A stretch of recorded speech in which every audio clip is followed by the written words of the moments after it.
Good afternoon. My name is Linda Levy, and I'm the director of the JDC Archives, and I want to welcome you. I'm pleased to welcome you to today's webinar. We're thrilled that so many of you have joined us for this afternoon from all over the world. The JDC Archives holds the records of JDC since its creation about 105 years ago. As such, it is one of the most important repositories of modern Jewish history. Scholars from around the world, as well as publishers, journalists, family researchers, curators, filmmakers, and others, use our collections for their research. We also offer fellowships to enable scholars to conduct research in the JDC Archives. Our speaker today, Jeff Edelstein, is the Digital Initiatives Manager at the JDC Archives, where his responsibilities include managing our collections database and website, the digitization of our text collections, and the JDC Archives Names Indexing project. Prior to his arrival at JDC in 2013, Jeff had a long career in academic reference publishing, culminating as a project director of the YIVO Encyclopedia of Jews in Eastern Europe. Jeff holds a BA from Amherst College, an MA from Columbia University, and an MS in Library and Information Sciences from the Pratt Institute. The title of his lecture today is The JDC Archives Names Index as a Window to JDC's History. Our format is that Jeff will speak for 45 minutes, and this will be followed by Q&A for about 15 minutes. Please note that your microphones are turned off. We will take questions via the Q&A function. You can send us questions at any time during the lecture. Thank you, Linda. Hi, everyone. Again, we are so pleased that you're all with us today. So today I'm speaking about our names index and how it reflects the work that JDC was doing at various points in its history. I'll start with a little bit of background for those who may not be that familiar with the JDC. We were founded in 1914 at the onset of World War I. Henry Morgenthau was the US ambassador to the Ottoman Empire. And when he learned that the Jewish community of Palestine was facing starvation because of shipping blockades due to the war, he contacted his friend Jacob Schiff in New York and asked him to organize and send $50,000 as soon as he could. Schiff answered affirmatively, and work began. This group of wealthy German Jews soon joined with other Jewish groups that were beginning to organize for relief. Orthodox Jews and left-wing Jews, the communist Jews. And so together they founded a joint distribution committee. Our mission of rescue, relief, and renewal has continued unabated through 105 years of history. We work in 70 countries worldwide to assist Jewish communities. Today we also support professional development to foster a new generation of Jewish communal leaders and helping Jewish communities to sustain themselves. We have also begun working in a non-sectarian way to provide disaster relief, and that's, for example, earthquakes in Haiti and Nepal, typhoons in the Philippines. JDC is one of the global organizations that's there. Now, what you see on the left, or the right rather, is our founding telegram. So our archives holdings include vast text collections from the entire period of our existence, 100,000 photographs, oral histories, and other media, as you see listed here.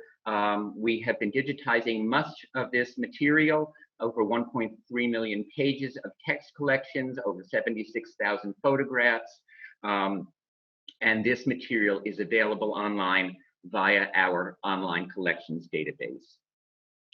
As Linda referred to, our collections are the institutional records of JDC. It reflects our activity around the world, but due to the history of the Jewish world, through the 20th century, and the fact that JDC was there on the scene, our records are of interest to a very, very broad audience of researchers.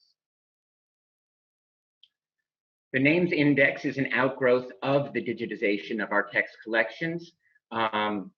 As we have found lists within the text collections or batches of index cards, we have indexed them name by name in individual records for ease of use. There are about 500,000 names in the index, spanning 60 years of our history from earliest times. This work is all done by volunteers who are extremely dedicated. Some have been working with us for a decade, and we're always very grateful for their work and for the interest they take in our history.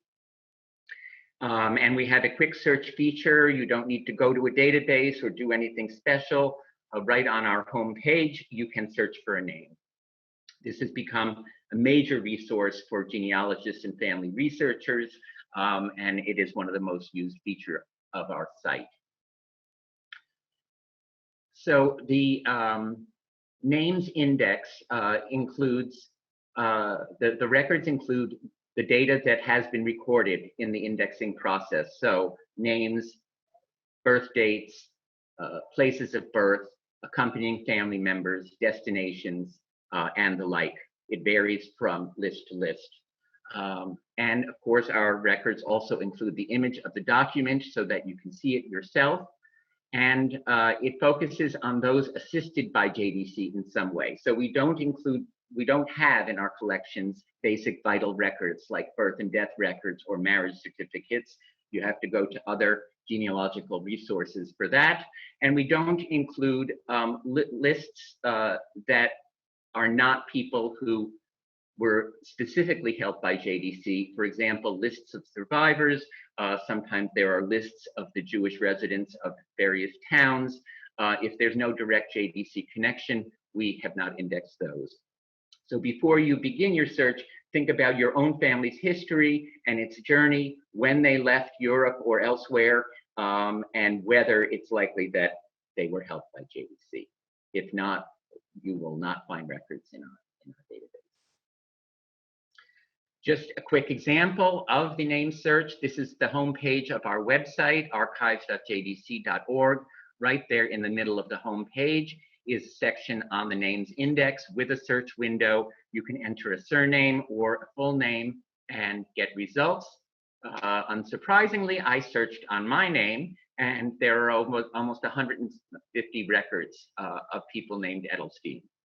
And you can see in this results view that they are from a variety of documents. If you click on the name, you see the full record with the sort of data fields that I mentioned earlier. And then if you click on the link marked in red, you will see the actual image of the item, in this case, an index card, which you see in the lower right. And so my talk today is based on a page of our website that we refer to as the list of lists. The official name is Lists in the Names Index. It is a chronologically arranged list of the materials that have been indexed, with description of what the document is and the sort of data fields that have been included. And generally, there is then a PDF of the full document. This is not the case for index cards because there are tens of thousands of cards in batch, but for lists and the like, you will see the full PDF. So when JDC began its operations, it was sending food supplies and other material aid directly to Palestine and then quickly to Poland as well. But our first controller, one of our JDC heroes, Harriet Lowenstein, came up with another way to help individual people by founding the Transmission Bureau in 1915. Banking systems were disrupted because of the war, and then, as now, immigrants in America were in the habit of sending funds back to their families at home.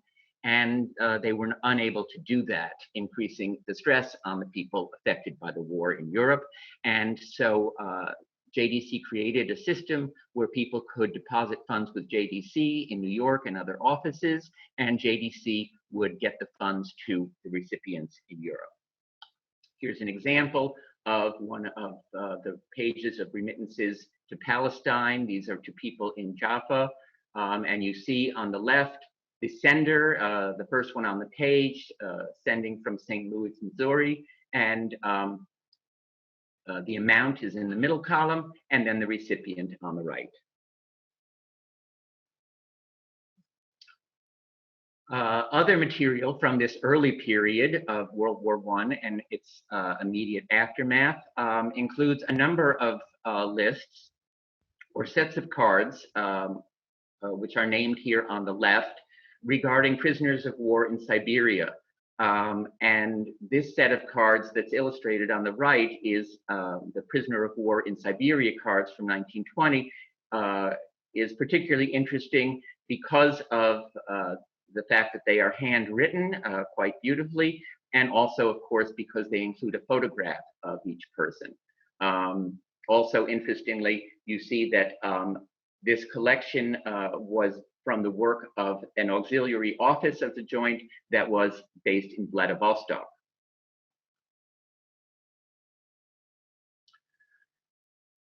We also provided aid to various groups of individuals that have been, and these lists have been indexed. One of the most common activities of the time are people requesting trying to contact relatives in the US and asking them to send material, either funds or in fact even sponsorship, agreement to sponsor them to emigrate, and transportation tickets.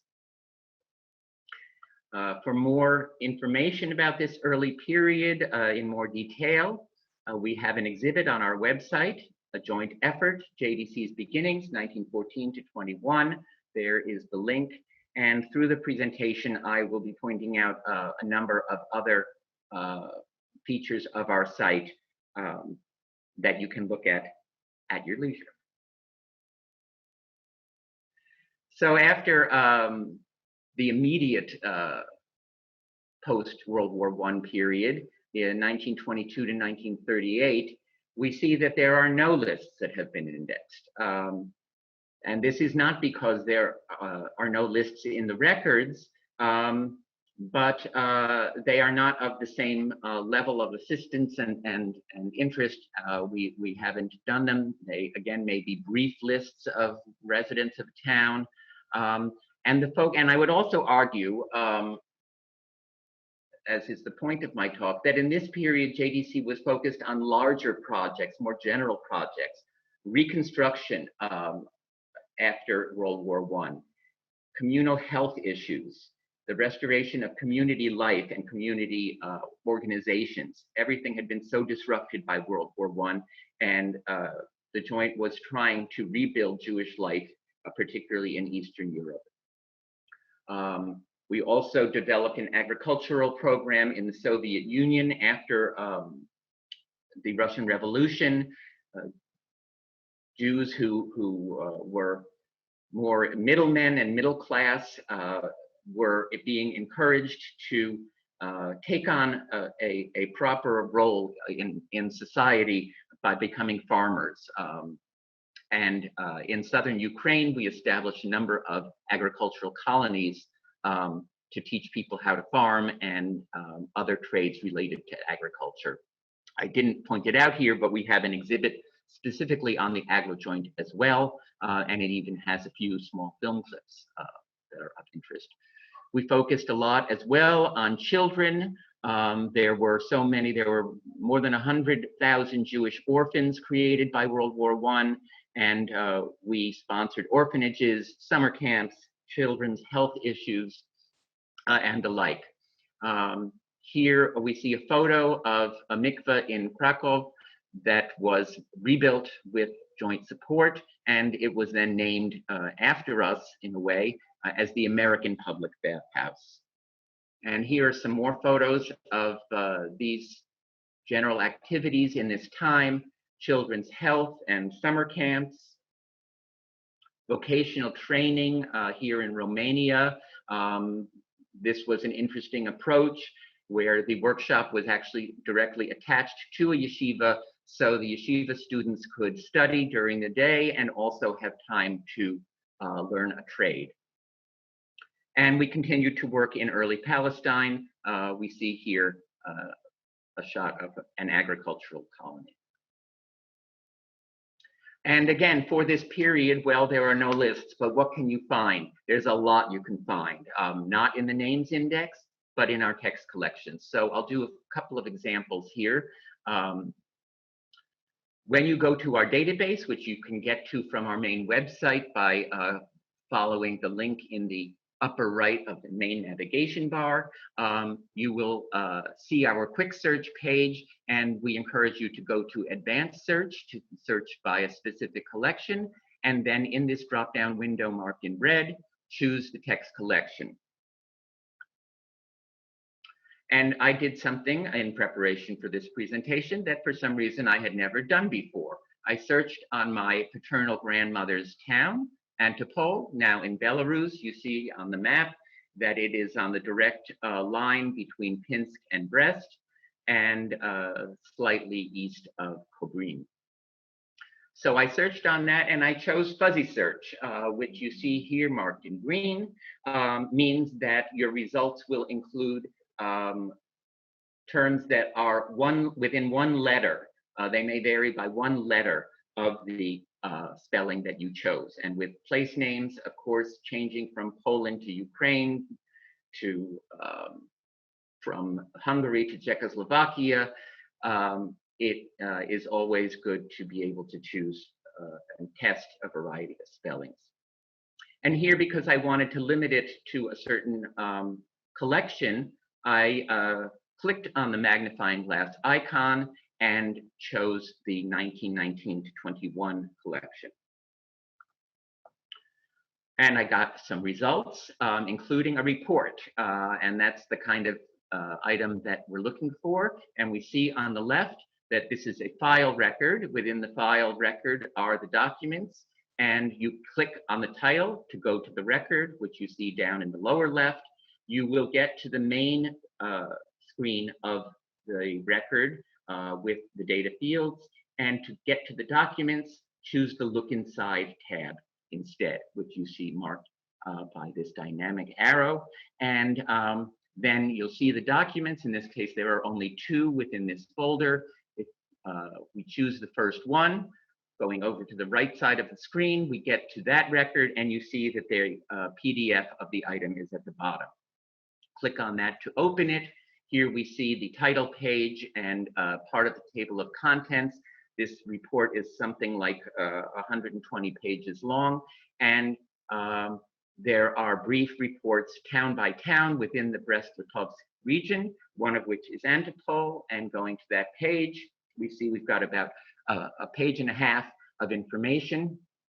It notes in the first paragraph that the majority of the population of the town was Jewish, both before the war and after the war, although after the war, the population had dropped by about 50%.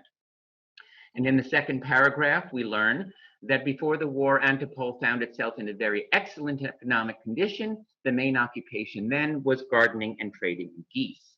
And as noted scholar Barbara Kirschenblatt-Gimlet noted, every part of the goose was used by East European Jews, from fat to feathers. So we know from this that the town's population had a solid economic activity that they were engaged in. This was very stable agricultural industry.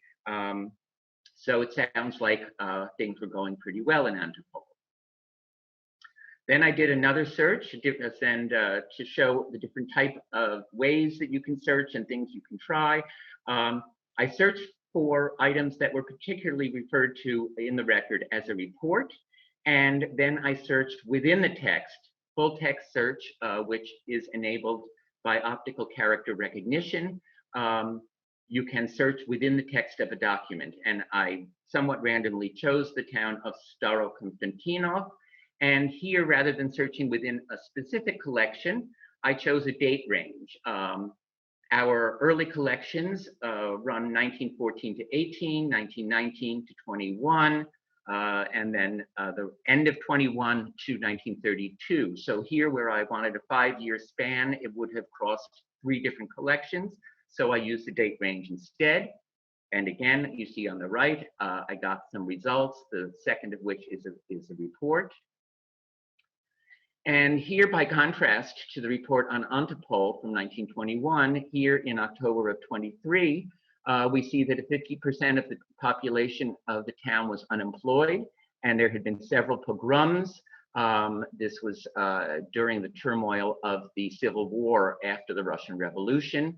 And we know there were a great many pogroms in this time. During these pogroms, the Jewish population was greatly pillaged and cannot until now recover from them. So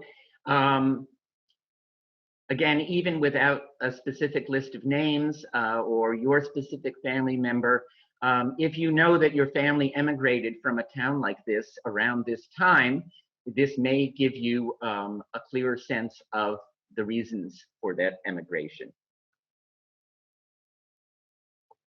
We move on to the World War II era, which is the heart of our names database. The bulk of our records are from this period. And I will, although on the lists of lists, you see the heading here within the page that it's lists from the Nazi period and its aftermath, I'll break this into 2 sections, the wartime till 1945, and then the immediate post-war period.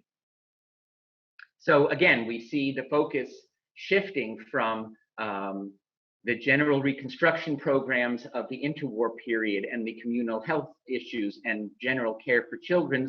Now we're in an emergency situation and we're doing what we can to help people get out and to support refugees who find themselves stranded in a variety of places. The type of documents we see are refugee lists, passenger lists, and aid parcels being shipped. Here, a little bit of a breakdown of the type of work we were doing in different countries, which I won't go through in detail. And I also note that we supported the founding of the U.S. War Refugee Board in 1943, and we have a topic guide, another type of content on our website. We have a topic guide that details the creation of this U.S. agency. One of perhaps the most famous story in our lists from this period is the sad story of the St. Louis, which left Hamburg with over 700 or 900 refugees who were due to go to Cuba. And at the last minute, when the ship arrived in Cuba, Cuba refused to let them in. We have a complete passenger list. Here's an example sample page on the right. And interestingly, this page not only gives the basic information of names, birth dates, ages, but in the right-hand columns, it shows which countries took them in once they had to return to Europe. And that was England, France, Belgium, and Holland. Once again, we have a topic guide, and we also have a historic film about this. A clip is available on our site, and I will show a bit of it right now. I'll show about the first minute and a half. Properties accumulated in Germany for generations and are drifting to Hamburg, the harbor city, where they will set out on German steamers for a new life across the sea. Some of them are leaving voluntarily after having been deprived of their most valuable possessions. Others are leaving under compulsion. But no one is permitted to take out more than the usual 10 marks in cash, for which the currency regulations of the country provide. And so, over 900 of these unfortunate people, all with visas for Cuba and many with quota numbers for the United States, leave Hamburg and the St. Louis, happy in anticipation of a new life far from Germany, where their experiences under the Nazi regime will only be a sad, sad dream.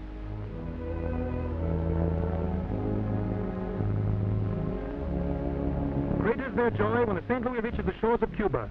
But imagine their consternation when they discover that they are not permitted to land. Hope alternates with despair as they face the possibility of joining their friends and relatives who even now are close at hand on boats near to St. Louis, trying to contact them, or as being sent back to Germany to persecution and the concentration camps. For days, representatives of the American Joint Distribution Committee negotiate with the government of Cuba to have the Cuban visas granted to the refugees and to permit them to land. The JDC representatives give every possible guarantee to the Cuban authorities that the refugees will not become a public charge. $500,000 is offered to substantiate this guarantee. Nothing, however, can induce the Cuban government to recognize its own visas. Governments of every democratic country in Western Europe are approached by wire and long-distance telephone. With the intervention of the Jewish Relief Committee for Refugees in Belgium, Belgium admits 250 passengers. Holland, France, and England are the next to follow this noble example.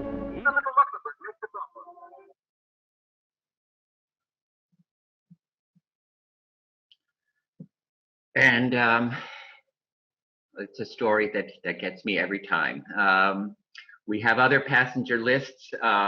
One in particular is the Serpa Pinto, which made about a dozen trips from Lisbon to the Western Hemisphere over the course of the war. These lists have been very useful, and we happen to have photos as well from one of the passages.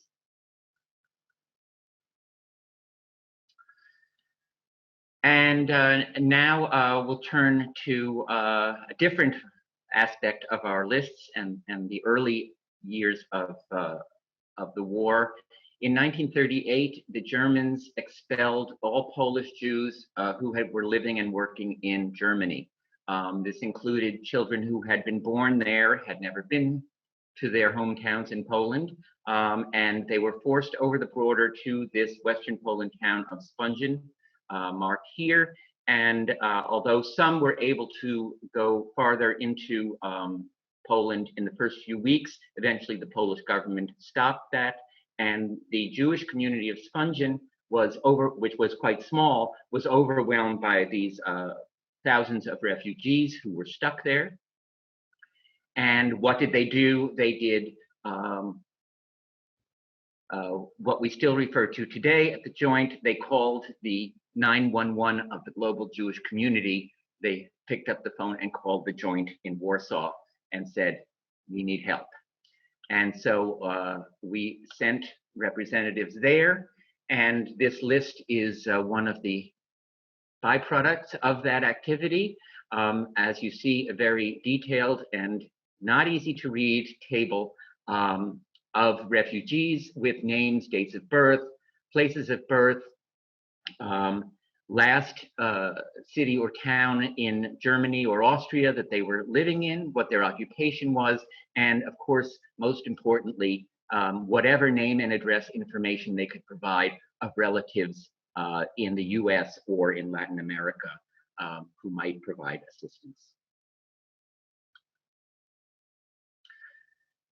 A year later, when the Nazis entered Poland, they annexed that western part of Poland. They left a rump Polish state in the middle that they administered called the General Government.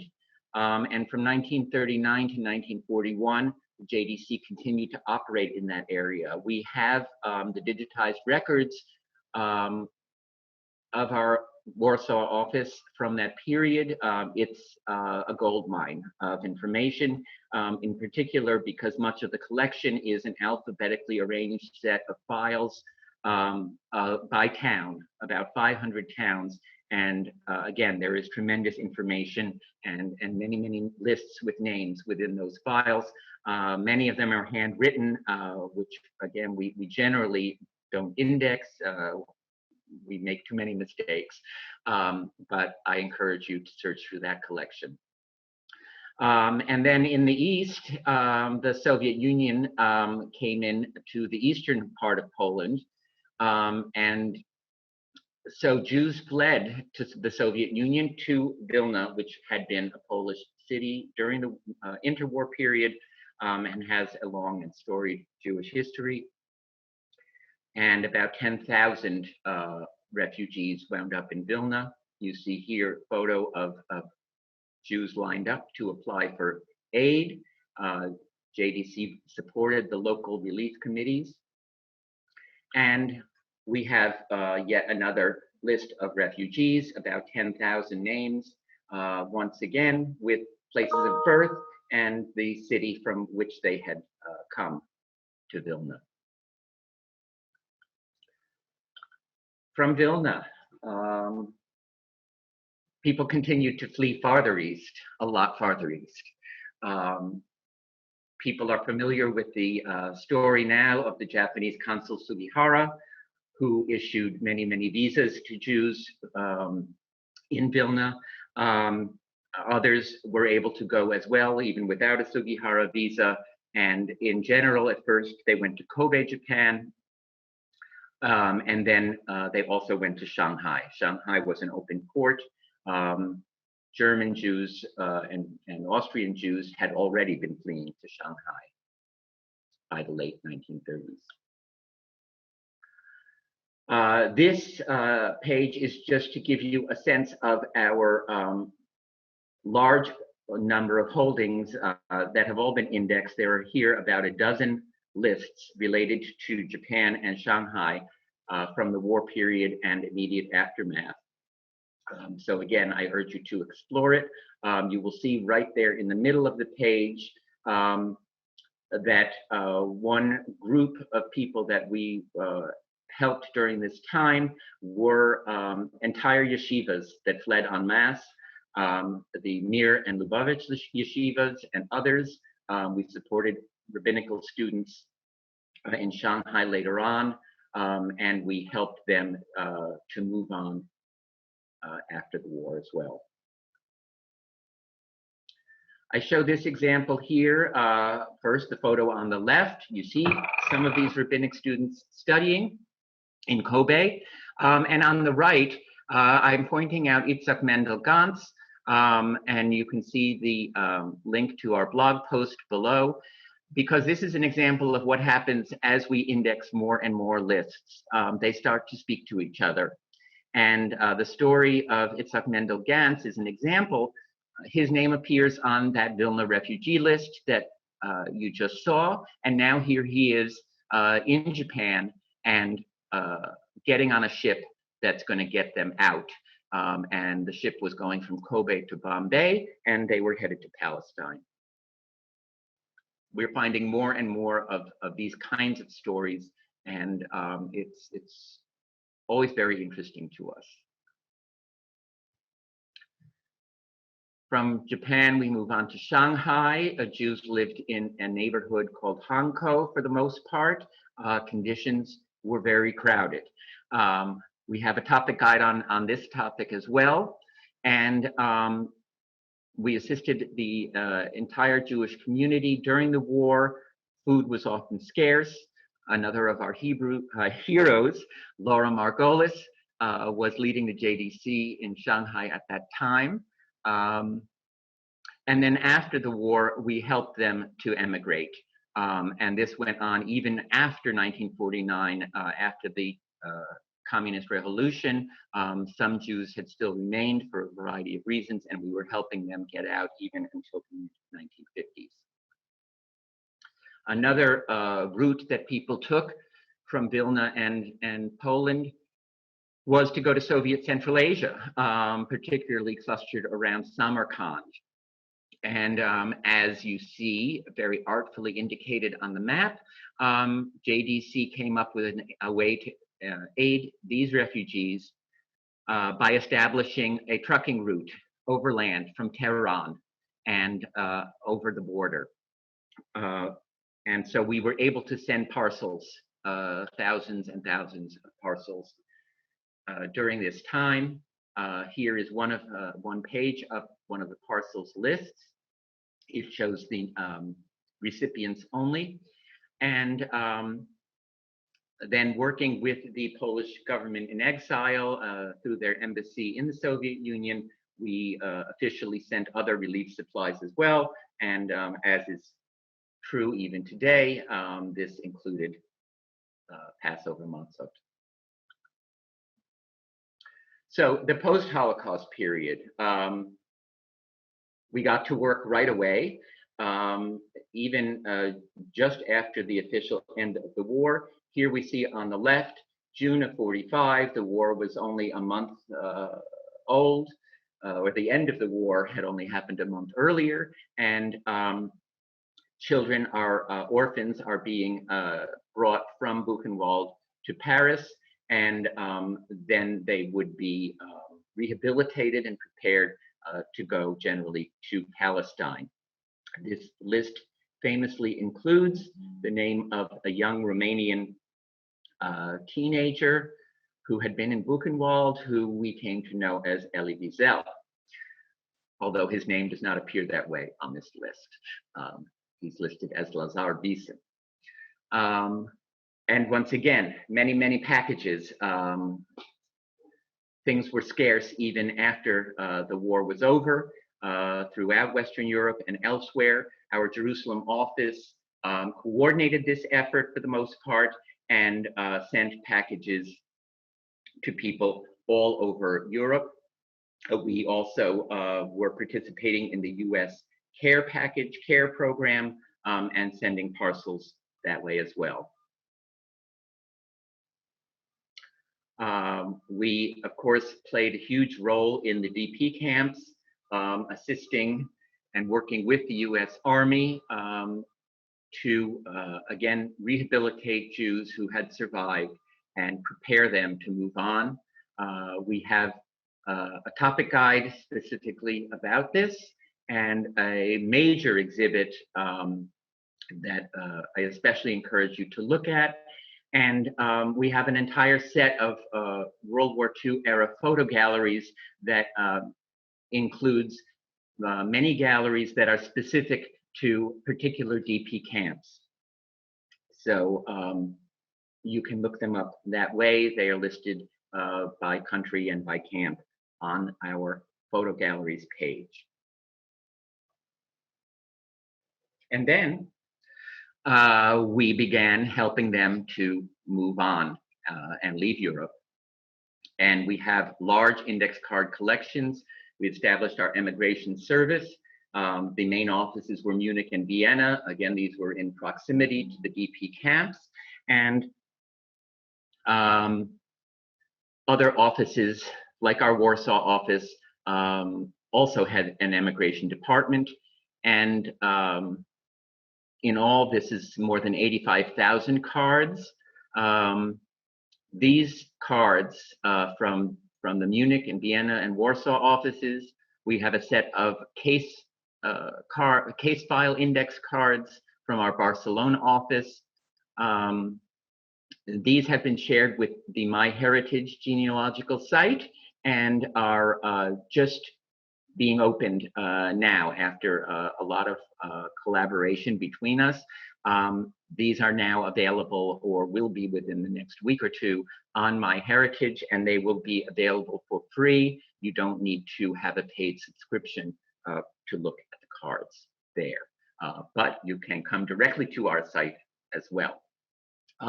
We have also received in the past year or so from the International Tracing Service, now known as the Arleston Archives, which again has launched a tremendous online presence. I highly recommend that you take a look there too if you're doing research. We had deposited various records related to our tracing activities with the ITS, and that included the immigration cards from our Paris Immigration Service headquarters, about 30,000 cards. We are working on them now. We've done about 17,000, and we are aiming to finish around the end of this year or early in 2021. And again, sort of coordinating with what we find on the cards, we also have lists of departures from Europe. These provide the additional information of names of ships that people traveled on and exact dates of departure. Another new list that we only just added a month ago that we are very excited about is from the Prague post-war immigration service, 1945 to 1950, when in January of 1950, the JDC was forced out of Prague as the communists consolidated their power over the government. And we recently were able to get a digital set of these files as well by agreement with the Czech government and via the US Holocaust Memorial Museum, which has one of the digital copies. And we took these and then indexed the first 192 boxes, which are the case files. And you see a sample here. We have the name of the principal client, additional family members, and then the box and folder number. Case files, because they contain private information, are not made available digitally online, but you can request the documents from us and we will send you the digital files in the short time that this has been available. And since it was announced on our website, we've received more than 50 requests, and people are overwhelmed with the information that they find in these files, things about their families that they never knew before, details that fill in gaps that they never understood. Quite a few of the files have brief biographical statements of the clients that include very often, although presented in a matter-of-fact way, very touching stories of their experience during the war. They were in a camp, they saw their father killed, and now they are moving on. The next section is about Aliyah to Israel. Again, we see on the left sort of a continuation of the story of the children from Buchenwald. This is not a direct match of that list, but these are children in France who were on the first convoy to Palestine. Again, early in 1945, just after the war had ended. We have just indexed, and they will become available on the public site at our next upload in October, passenger lists from the Plus Ultra and the Lima. The Plus Ultra made the first voyage of refugee survivors, first passenger ship to go from Europe to Palestine in the summer of 1945. And the Lima made several trips and went also later that summer. These are very early lists, and again, are rather unique. Another story that has gained a lot of traction in recent years is the story of the Cyprus detainees. Jewish survivors were trying to get to Palestine, which was under British mandate control. British often turned back ships or took the passengers off. They wouldn't let them into Israel, into Palestine. This was pre-state times, and put them in detention camps in Cyprus. And the quality of life in the camps was not terrific, and JDC arranged with the British to provide additional food supplements and to provide sorts of enrichment in a way. Again, educational opportunities, training, art programs, preparation for life in Palestine.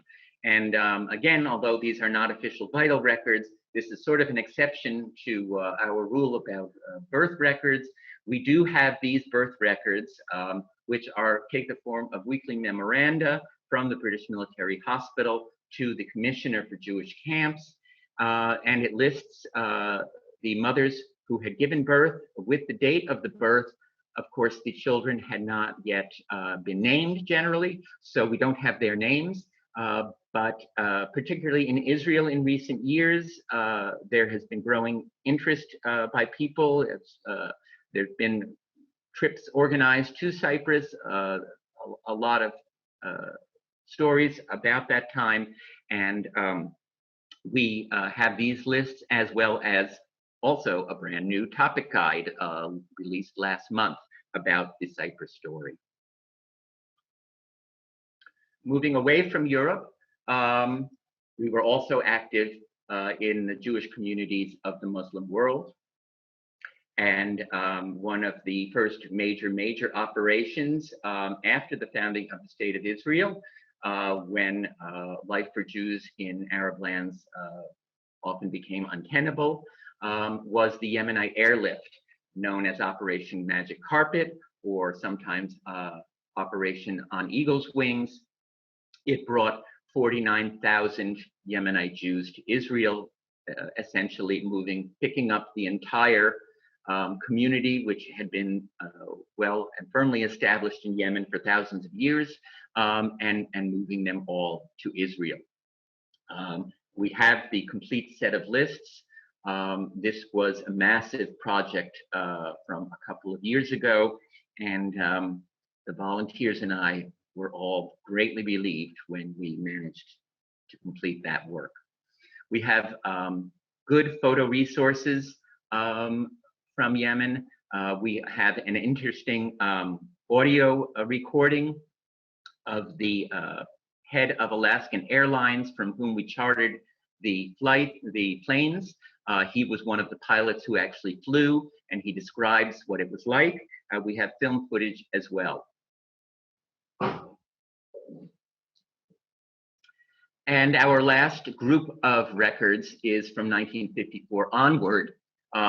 In this time, again, we see further work related to Jews of Muslim countries. These lists relate to the Egyptian Jews who had to leave after Nasser threw them out after the Suez War. The list in the far left are of Egyptians who had gone to Brazil and were assisted in 1957. And the list in the middle are Jews who were in France. Part of associated with the large index collection from the post-DP era, and also shared with MyHeritage, is our set of Hungarian refugee registration cards from after the Hungarian uprising in 1956. It's a set of about 10,000 cards. Jews fled out of Hungary, and our Vienna office assisted them either temporarily with temporary housing or with emigration assistance to move on. And then on the right, our other big emigration office in these later years was our Rome office. And Vienna and Rome were the two main initial stops for Jews fleeing the Soviet Union. And again, many of them had to spend weeks or months in Italy until they could get their papers in order. And JDC was supporting them there. We worked with the emigres who were not going to Israel. Those emigres were helped by the Jewish Agency.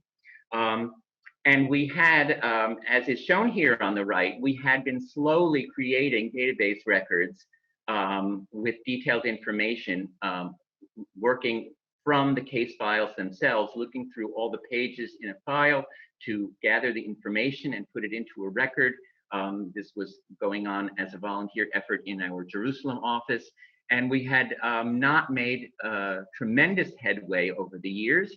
And with the success of the standalone Czech index, which is not part of the database, and with the sort of unwelcome opportunity of the COVID lockdown, an indexing effort was made now as well. And the entire first decade of these records, from 1969 to 1979, of the transmigrant files in Rome has been prepared and will be posted on our site again as a standalone index as soon as things are opened up enough that the staff there can respond to requests, because these materials have not been digitized. And although we would like to respond to requests to get the documents, we would have to be able to actually get to the warehouse where they are stored and pull the files and scan them.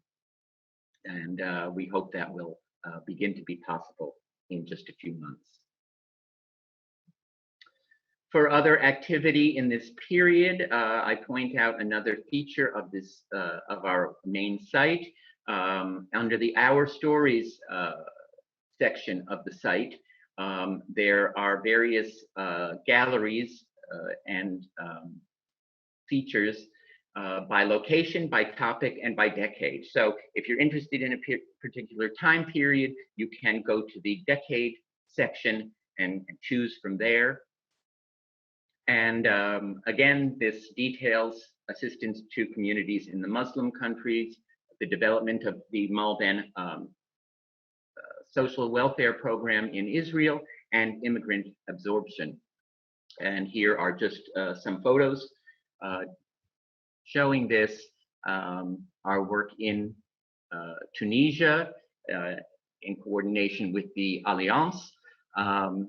One of my favorite JDC programs ever, Operation Baby Wash, for people in Tunis who do not have running water at home. And we work in Iran as well. Here we have Jewish refugees from Kurdistan in a camp supported by JDC. This is in the early 50s. We had interesting programs in Iran through that period and onward. And in the early 60s, particularly, we developed some early education programs there that became a model for other organizations elsewhere in the world. Here we see a shot from the Mellah of Marrakesh, and again, a large refugee group that we provided assistance to were Algerian Jews and other North African Jews who went to France, and we assisted them, again, working with local organizations in France. We see just a few photos related to the Malben program. Again, we have thousands of photos, and I urge you to search our photo collection. We have a special gallery that you can start with, and you see the kinds of support that was being given. As again, many in the audience know, the program became so well developed and so successful that in the mid-1970s, JDC turned it over to the Israeli government, which continues to run it today as a part of the government of Israel.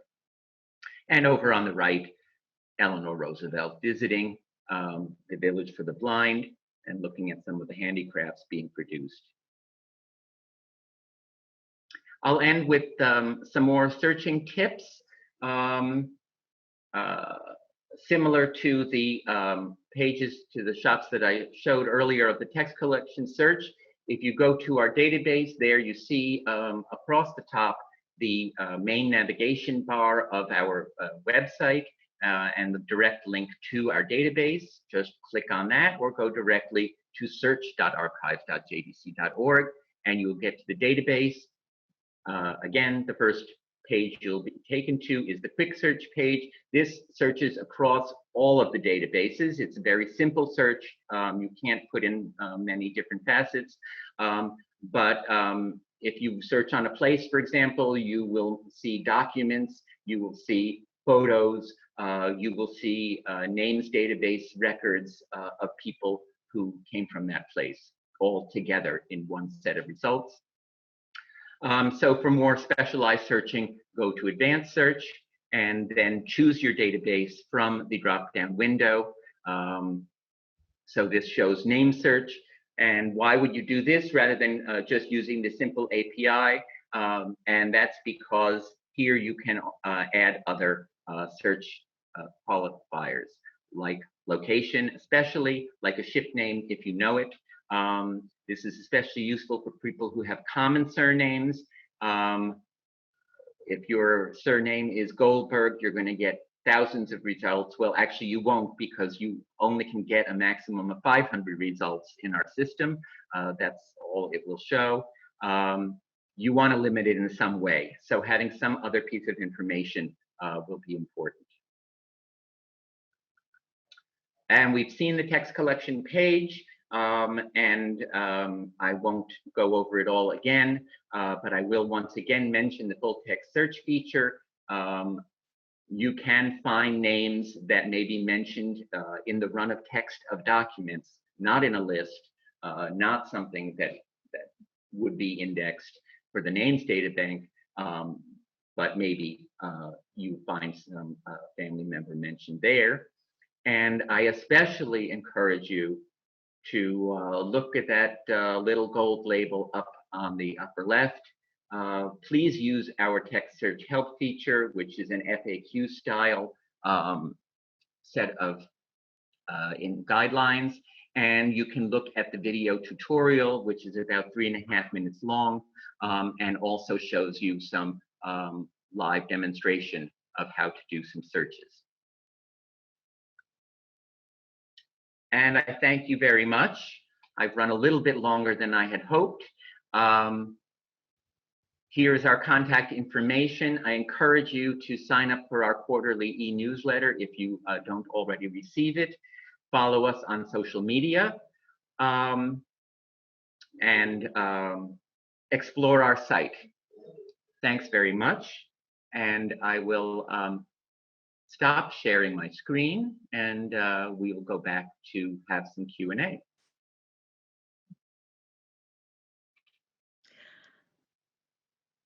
Thank you very much, Jeff, for that wonderful presentation. Just a reminder to our audience that your microphones are turned off, and we will take questions via the Q&A function. I see that we have a number of questions already. How about a first question? Did the JDC give aid to Jews in Poland after World War II in DP camps? Is the info or names available online? Yes, the general answer is yes. In addition to the wartime Poland records that I mentioned, we had previously received or been able to digitize through agreement with the Jewish Historical Institute in Warsaw, which holds the paper files, and the US HMM, which had a set of microfilm that we were able to digitize at the 1945 to 1949 collection of the Warsaw office. It is a vast, vast collection. It's over 500,000 pages. The set of post-war Warsaw immigration index cards is a part of that collection, so they have been indexed. There are a few other lists, Jews who went from Poland to Sweden, for example. And there are many, many records relating to requests for tracing and location services that are in those records. And I covered the DP camps to a degree. The main indexed material related to the DP camps are those immigration service index cards, but do have a look at the exhibit because there is a lot of detailed information there as well, and terrific images. And in the photo galleries, again, but the ones that are by camp, you'll see the names of some of the camps where we specifically worked. If you want to add anything to that, Linda, please. No, I'll leave it to you. Is the fuzzy search a SoundX feature? It is like SoundX. It is not a full SoundX function. We have not, actually, it's been discussed over the years. We've never quite figured out how to attach SoundX to the database. For those who don't know, SoundX, again, goes by the way that when you type in a certain spelling of a town, we've all been through this, where the only pronunciation we've ever heard is the Yiddish form of a place name, and SoundX is a great tool that puts that together with the official name of the town. It's fuzzier than the fuzzy search feature that we have, which again only shows you variations that are one letter off. So if you have a family name like Hershkovitz, you can get some results and you don't know how they spelled it. It might have been W-I-T-Z. It might have been V-I-T-Z. It might have been V-I-T-S. It might have been W-I-C-Z. If it was Romanian, it might have been V-I-C-I. So you may have to try a number of searches. You can't get all the results with the fuzzy search alone. Where else were the JDC offices? Well, our headquarters has always been in New York. Our overseas headquarters had been in Paris and fled when Paris fell. We had an office in Barcelona. After the war, we returned to Paris and eventually moved to Geneva for the last roughly 2 decades of work. And that Geneva office was closed in the mid-70s.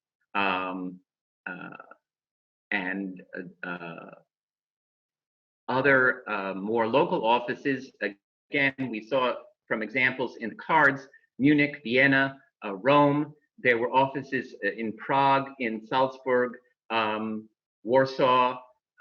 There were offices all over Europe. We have records from quite a few of them. You can see that listed if you go to our website and go to our collections. You can look at our finding aids and you will see what offices we have collections from.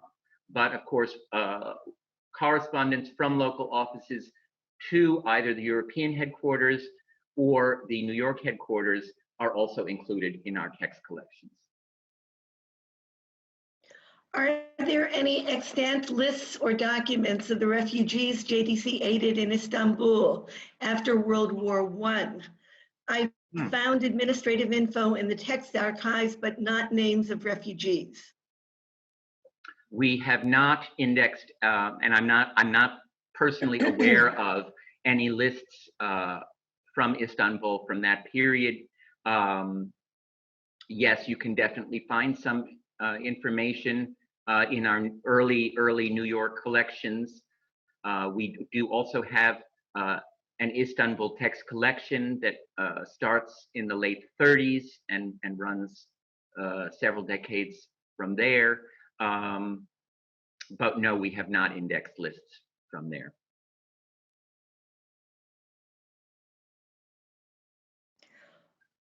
We have a question here. I guess the general question would be, is there a source or a database of marriages that took place in the DP camps?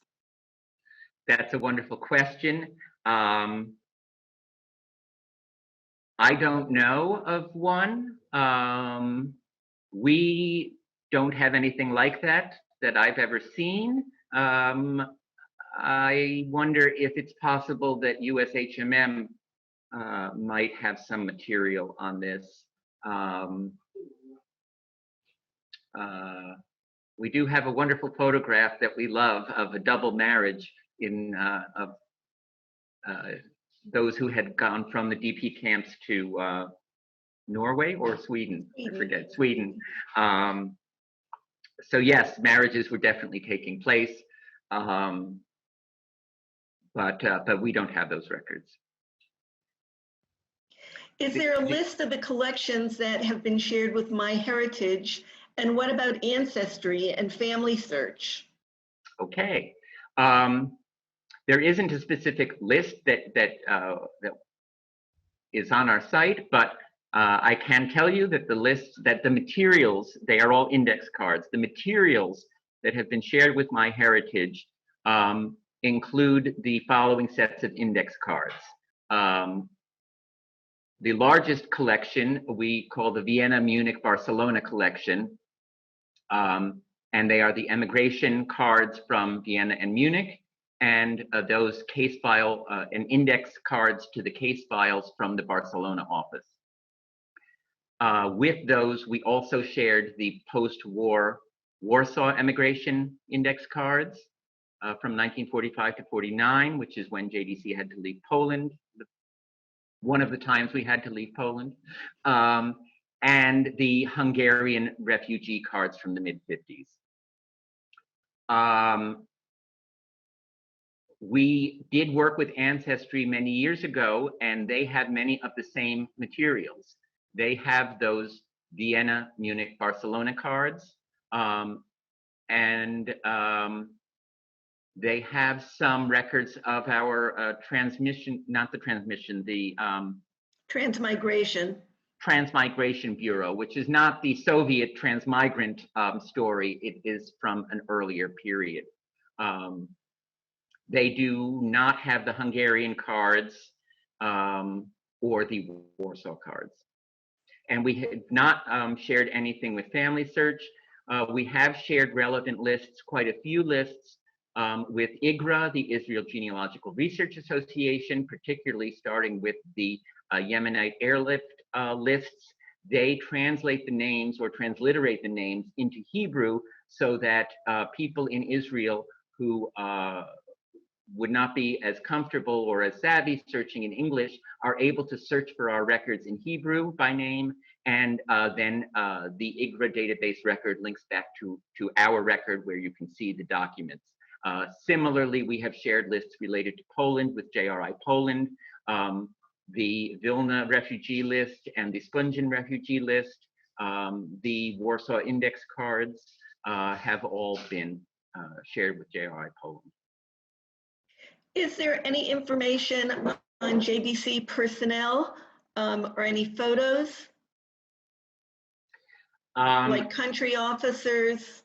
Sure, you can find many photos that include JDC personnel within the photo galleries and exhibits, but you can also search, if you know the name of the person, of the staffer, you can search on that name in the photo database. So instead of in that drop-down window, instead of choosing text collection or name search, choose photo collection. You can put the name into the search all fields window, and if this person is named within the caption or description of the photo, that will come up. We do have personnel records. They're private. If you are the relative of a staffer, you can get in touch with us via the Contact Us link, and we can try to look things up for you. Do you have collections of Shanghai ghetto Jewish refugees between 1938 and 1950? Yes, there are the lists.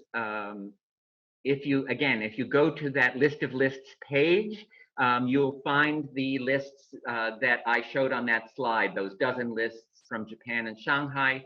That covers quite a bit of it.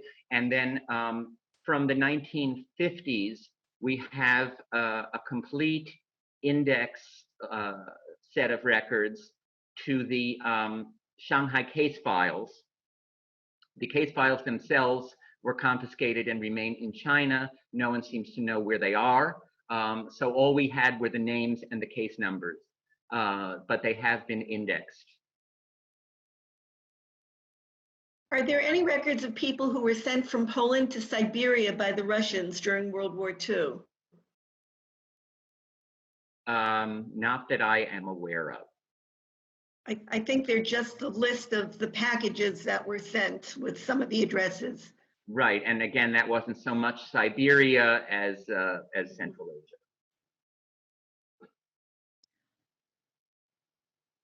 What kind of list do you have for Syrian Jews in Damascus, preferably also Beirut? Thank you. Unfortunately, here again, we don't have any lists for Syrian Jews or Jews in Beirut. There are a couple of parcels sent from the Jerusalem office to Europe where the sender's address was Beirut, I recall. Not many, but a few. How did the JDC work in Poland after the Nazi invasion in 1941? The Nazis invaded in 1939, and again, although they annexed most of the western part of Poland, some of which had been traditionally German before World War I in any case, and the Soviets took over the east of Poland, there was that little area in the middle known as the general government. It was run by the Nazis, but JDC was able to continue working there through its local offices. This was, again, the staff there were Polish, generally speaking. They were not US representatives who were running some outside organization. It was considered a Polish organization, a branch of the JDC. And so we were able to continue working.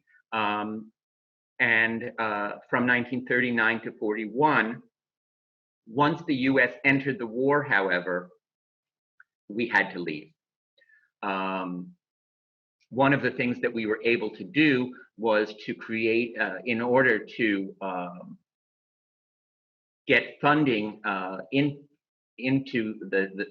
for relief, people in Poland, in that part of Poland, were able to deposit funds with the JDC with the proviso that afterward, when they got out, they could redeem those funds elsewhere in New York, say, that they were loaning the money to JDC in effect. And that was one of the ways in which we, say, supported soup kitchens and basic necessities of assistance to people in Poland. I think we'll take one or two more questions. One of them is, will this presentation be available online? Yes, we recorded this presentation, and it will be a few weeks at least. It has to be massaged before it gets put up just raw, but it will be put up. There will be some links from somewhere on our site. We'll figure that out. But you can also go directly to the JDC Archives YouTube channel, and you will find it again, perhaps in about a month. And you can also there find other public programs, chiefly presentations by our fellows, and some clips of historic films and videos. Someone is saying that the JDC site has posted a photo of the first Polish expats from the USSR arriving on a train in Germany. I think that was a train in Poland, actually. Do you know if the list of names of those on the train is available? No, it's not available. We don't know of such a list. Thank you again, Jeff. I hope you've all enjoyed our program today. Our next webinar will take place on August 31st. Lior Sternfeld, an assistant professor of history and Jewish studies at Penn State University, will lecture on how the study of minorities, and especially Jewish communities, help us understand better the histories of Middle Eastern societies, especially in the transformative period of the 20th century. You can register for the program via our JDC Archives Facebook page. If you have any questions about it, please contact us at archives.jdc.org. We hope that many of you will be able to join us. Thank you all.